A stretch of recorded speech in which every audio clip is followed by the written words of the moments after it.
Nós estamos falando sobre maturidade cristã. Eu quero falar mais um pouco sobre esse assunto, porque isso faz parte da nossa vida. Em um determinado momento, não precisa se apressar, porque no tempo certo, o infantil fica adulto, né? No tempo certo, o novo envelhece, no tempo certo, o que é imaturo torna maduro, tem maturidade. Então, Hebreus capítulo 12, ele tem uma mensagem um tanto quanto forte para nós, que é o Hebreus capítulo 12, ele tem uma mensagem muito forte. E vamos ler aqui um pouquinho sobre esse texto, que o apóstolo Paulo, ou o escritor aos Hebreus, que alguns não reconhecem sendo o apóstolo Paulo que o escreveu, é mais reconhecido pelos os teólogos, os doutrinadores, de que esse livro é um livro que é anônimo, né? Não tem aqui um autor definido, né? Mas alguma dessas falas nós podemos perceber que ela se dirigia pelo mesmo ritmo e pelo mesmo tom das palavras do apóstolo Paulo.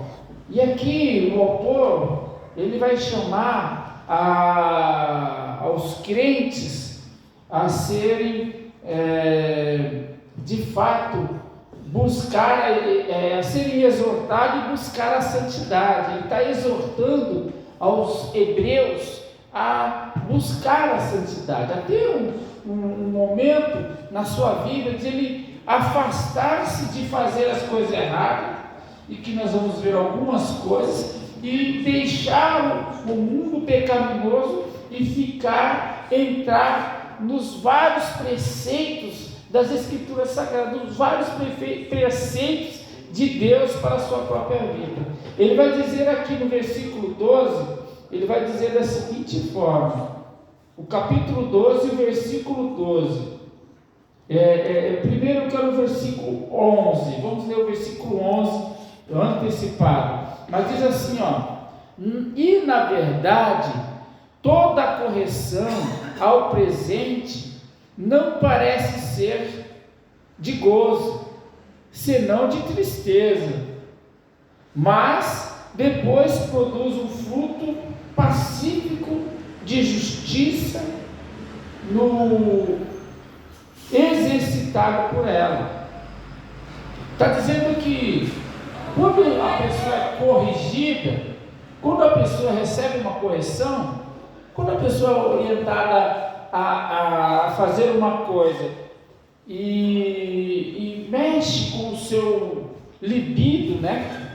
Mexe com o seu intelecto, com a sua razão, com a sua capacidade de pensar, ele não gosta não, ele não acha legal não. Alguém aqui que for repreendido, na hora vai falar, vai tomar um choque, como assim? Quem é você para me corrigir, me repreender, né? A correção já vai logo trazer dependendo da pessoa, ela já vai soltar logo uma palavra em resposta.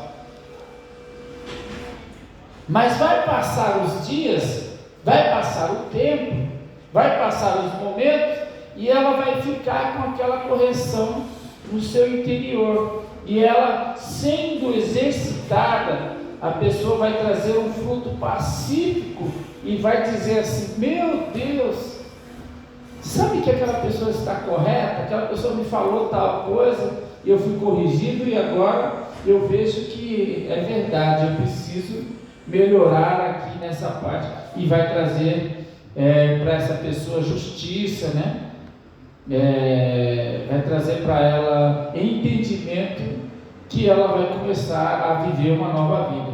É só para meditarmos aqui neste versículo. O versículo seguinte do mesmo capítulo, o versículo 12, diz assim, portanto, tornai a levantar as mãos cansadas e os joelhos desconjuntados, e fazei veredas direitas para os vossos pés, para que o que manqueja, se não desvie inteiramente, antes seja sarado. Segui a paz com todos e a santificação, sem a qual ninguém verá o Senhor, tendo cuidado de que ninguém se prive da graça de Deus, e de que nenhuma raiz de amargura brotando vos perturbe, e por ela muitos se contaminem. E ninguém seja fornicador ou profano como Esaú, que por um manjar vendeu o seu direito de primogenitura. Porque bem sabeis que, querendo ele ainda depois herdar a bênção, foi rejeitado, porque não achou lugar de arrependimento, ainda que com lágrimas o buscou. Portanto, não chegaste ao monte palpável, aceso em fogo, e a escuridão, e as trevas, e as tempestades, e ao sonido da trombeta, e a voz das palavras, o qual os outros que ouviram pediram que se lhe não falasse mais, porque não podia suportar o que lhe mandava. Se até um animal tocar o monte, será apedrejado. Querido, aqui o escritor, vamos dizer assim, o escritor tem uma intenção, ele tem um objetivo, ele tem um propósito, ele está nos chamando a observar alguns dos nossos princípios cotidianos, alguns dos nossos atos cotidianos. Ele está chamando a gente a levantar nossas mãos cansadas e os joelhos desajustados. Ele está chamando nós a termos esperança. Ele está mandando continuar levantando as mãos cansadas sobre a correção, sobre a disciplina, orientação. Ele está chamando-nos a buscarmos a Deus com os nossos joelhos no chão, desconjuntado. E Ele vai também trazer para com a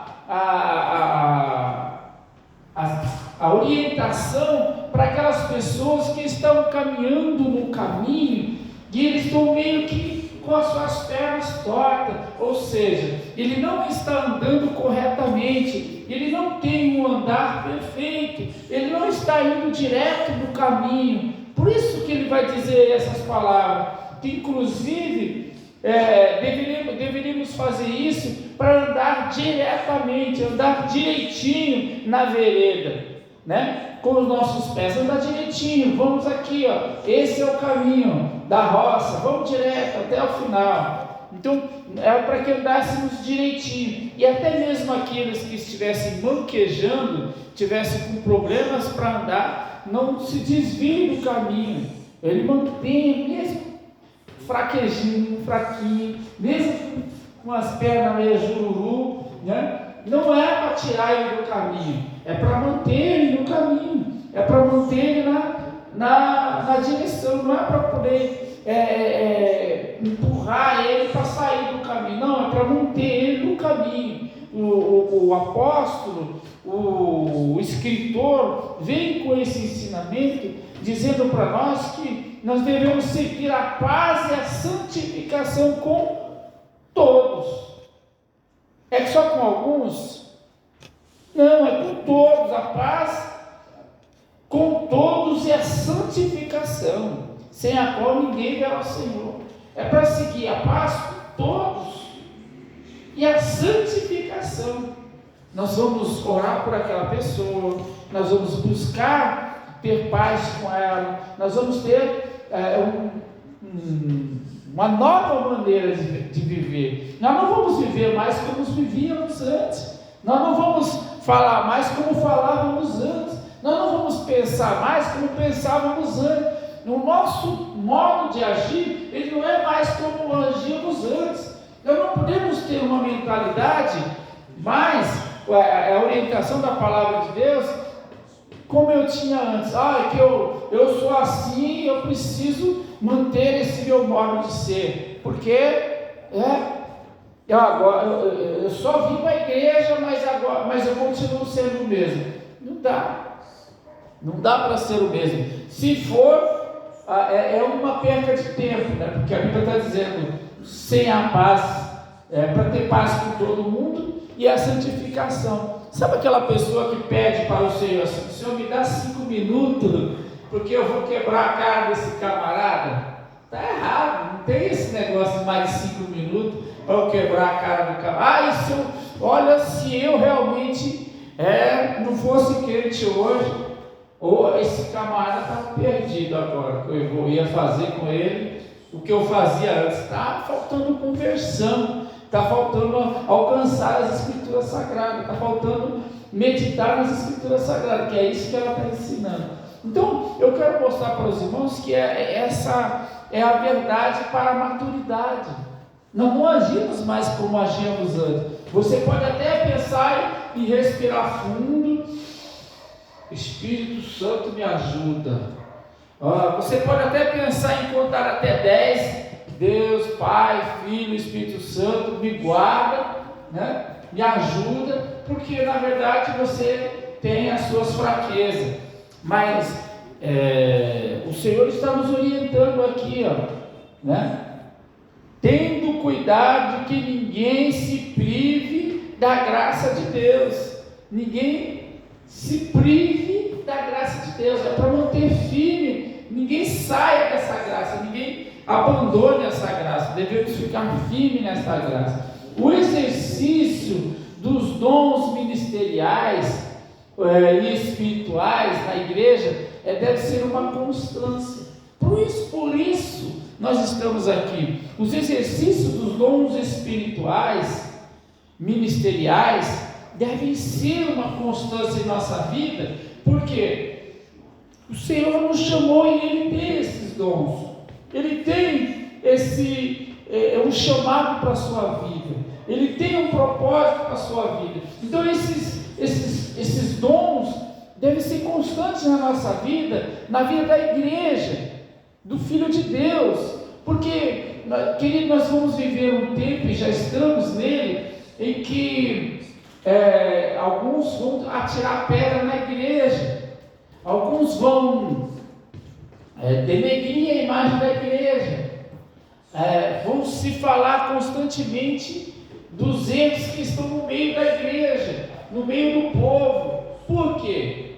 Porque na verdade são pessoas que não se converteram, estão no ministério, fazendo a obra, mas não receberam o dom do Espírito para ser uma nova pessoa, uma nova criatura. Então, os dons espirituais e ministeriais foram dados para a igreja, para a edificação mútua, sabe? Os dons foram dados para a edificação de ambos, tanto daquele que recebe os dons espirituais, como daquele que é contemplado. Por exemplo, o irmão Tiago tem um dom de profecia. Essa profecia é para edificar o meu irmão Cido. Você vai usar e vai edificar ele vai ficar firme, ele vai ter, e ambos terão edificação, ambos serão edificados. Nós podemos ler isso, o apóstolo Paulo explicando aos irmãos que estavam em Éfeso. Veja lá, Paulo em Éfeso capítulo 4, versículo 12, afirma categoricamente que os dons têm a finalidade de preparar os santos para uma obra no ministério, isto é, para o exercício do ofício cristão. Nós somos chamados para executar o ofício, para uma atividade na casa do Senhor. Nós estamos aqui, e todos nós somos chamados para ser servos. É importante notarmos que todos os que receberam os dons são servos. São servos. Todos os que receberam os ministérios são servos. E aí, isso vai tornando a nossa trajetória na casa do Senhor mais maduro. Eu entendo quando o irmão tropeça, eu levanto a mão. Eu entendo quando ele disse aqui, que nós lemos em Hebreus 12, que continuar e levantar as mãos cansadas, estender a mão cansada para aquela pessoa, e continuar a orar de joelho, com seus joelhos quebrantados, com seus joelhos desconjuntados, na presença do Senhor. Ele está chamando. Então, os dons foram dados para que a gente possa utilizar os ministérios da igreja. A igreja sem os dons, os ministeriais, ela não está completa, ela não está madura, ela não está. Nós não podemos seguir sem os dons do Senhor. Ele deu e Ele quer que nós usemos. Nós vamos usar uns ou os outros mais do que o outro, sim, mas temos que usar todos os dons derramados por Deus na casa do Senhor. Talvez você não perceba qual dom o Senhor te deu. Talvez você não sabe que você tem um dom, mas o Senhor te deu um dom. Você tem um dom. Os dons espirituais foram derramados sobre você. Só basta você falar assim: eu quero, Senhor, me ajuda, me dê deste dom e daquele dom. A Bíblia diz que nós devemos pedir os melhores dons que Ele deu. Ele está mandando a gente pedir. Então, isso vai te tornar mais maduro. A maturidade vai fazendo você ficar firme nos propósitos do Senhor. Veja só, o exercício da verdade e do amor. Efésios 4, 15 e 16. Aplica-se a prática da verdade e do amor. É um passo que é importante em direção à maturidade cristã. A verdade. Nós temos que ser verdadeiro. Eu não posso dizer para os irmãos: eu vou e não ir. Eu não posso dizer para os irmãos que quero fazer isso e não fazer. Ou eu não posso dizer para os irmãos que eu tenho simpatia com uma coisa e não ter. Eu não posso mentir. A verdade, ela tem que estar consistente na minha boca, na minha mente, no meu coração. Para a maturidade, por exemplo, ainda que eu sofra com a verdade, para a maturidade, por exemplo, ainda que eu sofra com a verdade, ainda que eu me perturbe com ela, ainda que eu seja perseguido com a verdade, eu devo manter a verdade. Vai me tornar maduro na fé. Um homem maduro na fé, ele não vai usar de mentira, ele não vai usar de engano, e vai amar, né? Vai amar de verdade. Ele sente essa paixão pela outra pessoa, essa paixão de amor, não nessa duplicidade das palavras, porque a gente entende que paixão é um amor passageiro, é um amor até falso, né? E alguns, o amor é o dom mais perfeito, de fato é. Porém, temos dificuldade para entender a paixão, mas eu quero expressar a paixão como um sentimento de vontade a mais do que a minha própria natureza. Eu gosto mais do que uma pessoa comum possa gostar, ou até mesmo eu comumente posso gostar. Então, paixão é um desejo mais forte de fazer o bem pela outra pessoa. Então, é importante notarmos também que o amor é o vínculo da perfeição. Colossenses capítulo 13, versículo 14. É a perfeição, a propriedade daqueles que são maduros na fé. Aquele que é maduro na fé, ele tem um amor genuíno, um amor verdadeiro. Querido, nossos encontros, nossas reuniões, para nós aprendermos cada dia ficava mais maduro na fé. É como as raízes atrás da substância vitaminosa, de vitamina na terra, sabe?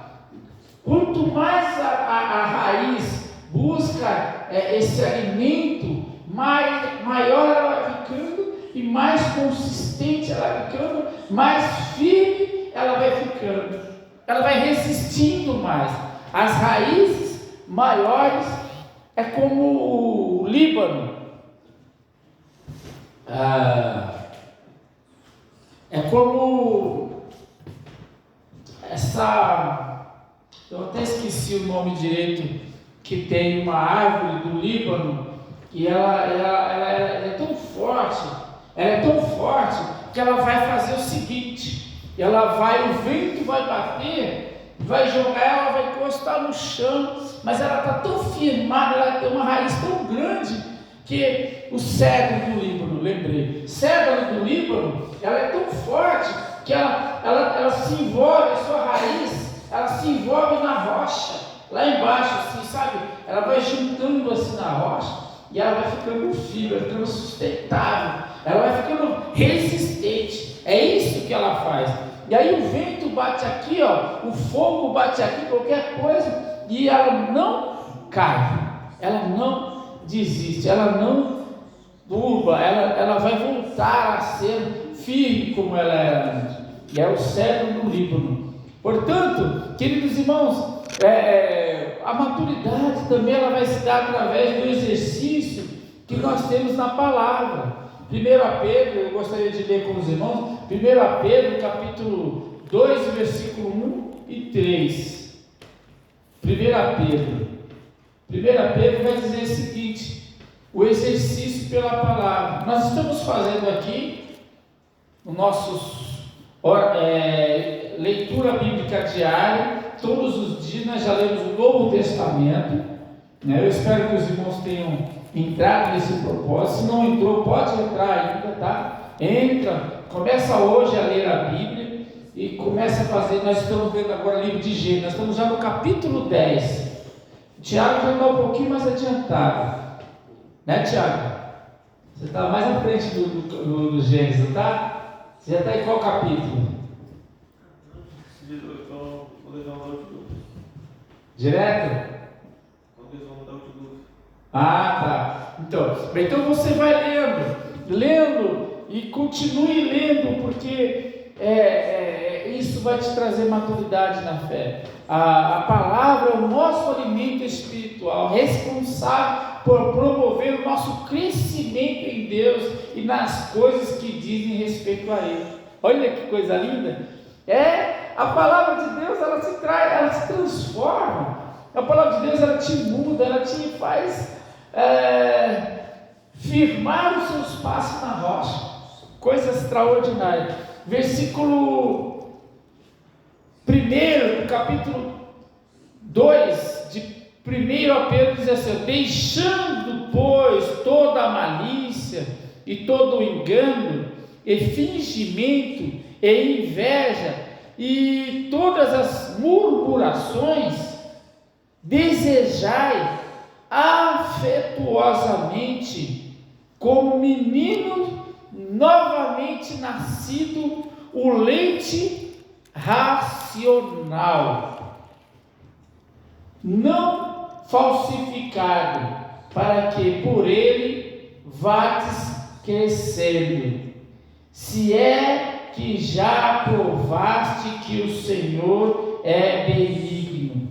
Olha como é profundo isso.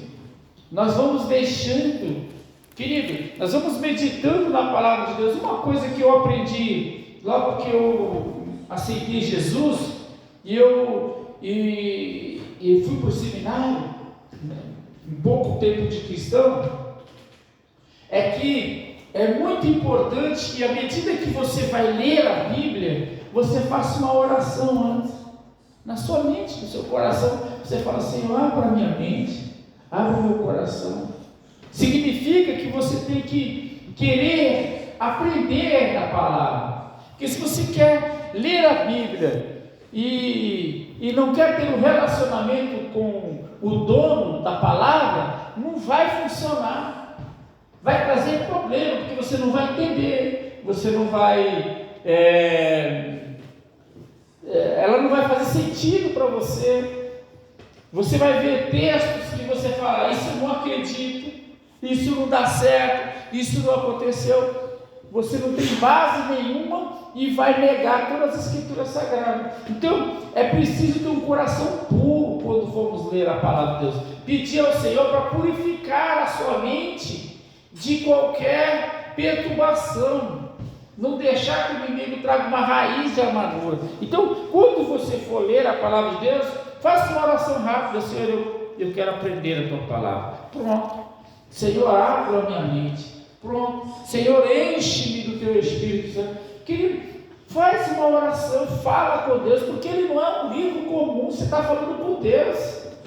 Você está entendendo? Nós precisamos ter esse raciocínio.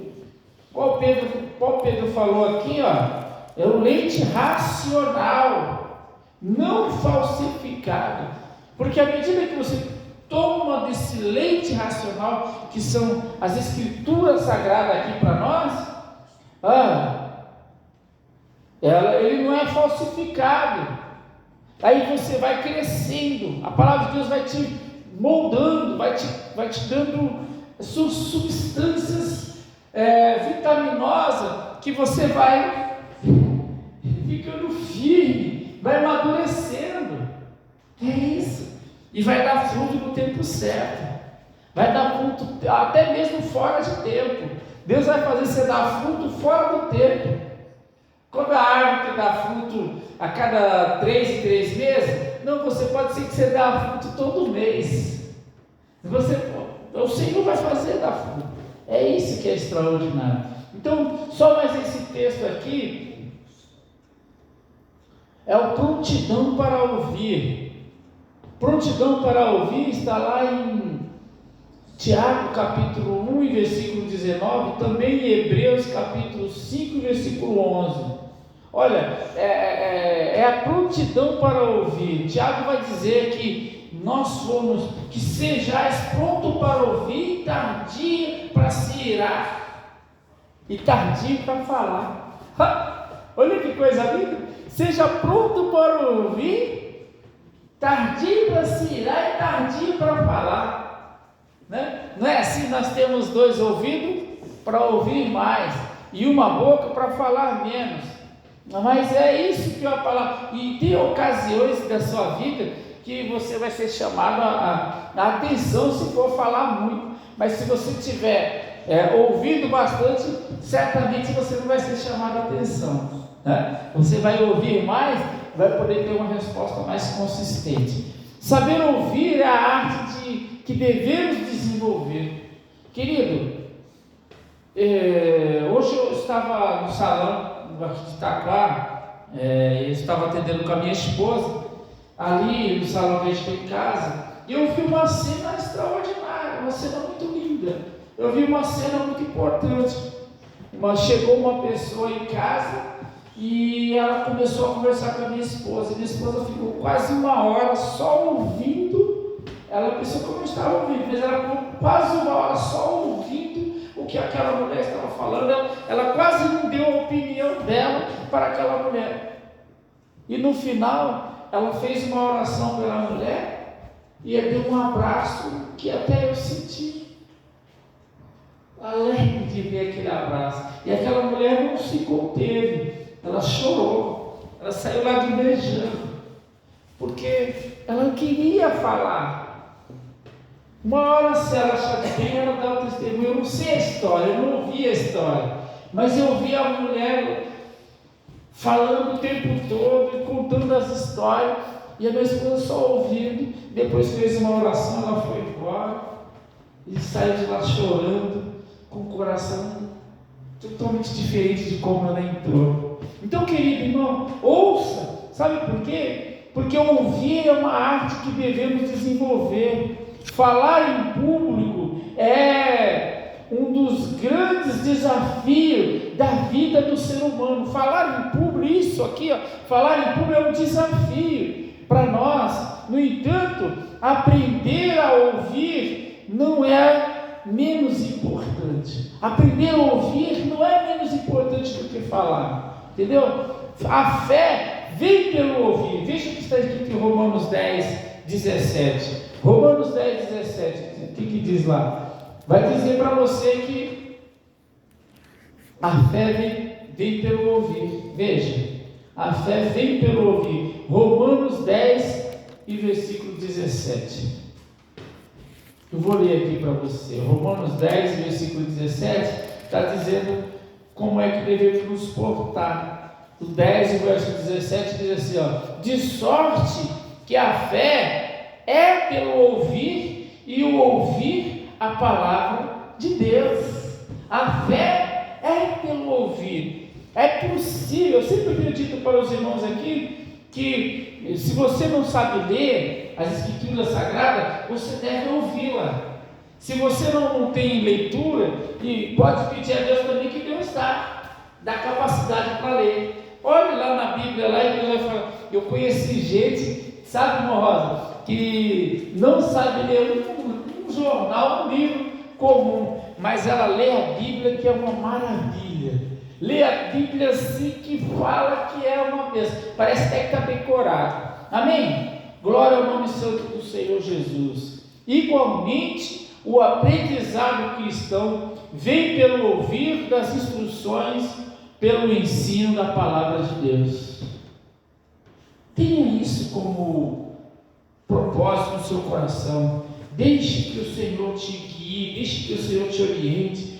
Cresça em maturidade, cresça em amor, cresça em liberdade, cresça na vivência das Escrituras Sagradas, nos exemplos dos verdadeiros cristãos, que anda com paz com todo, em santificação. Cresça nisso, que você vai ver, você não vai perder para ninguém. Ninguém que se balbuceia falando qualquer coisa contra a sua vida vai ter nenhuma não vai ter nenhuma palavra para dizer para você, porque ele pode te criticar como você fala, mas quando você ouve, ele não tem crítica para fazer. Amém? Vamos ficar de pé. Eu quero fazer uma oração nesse instante.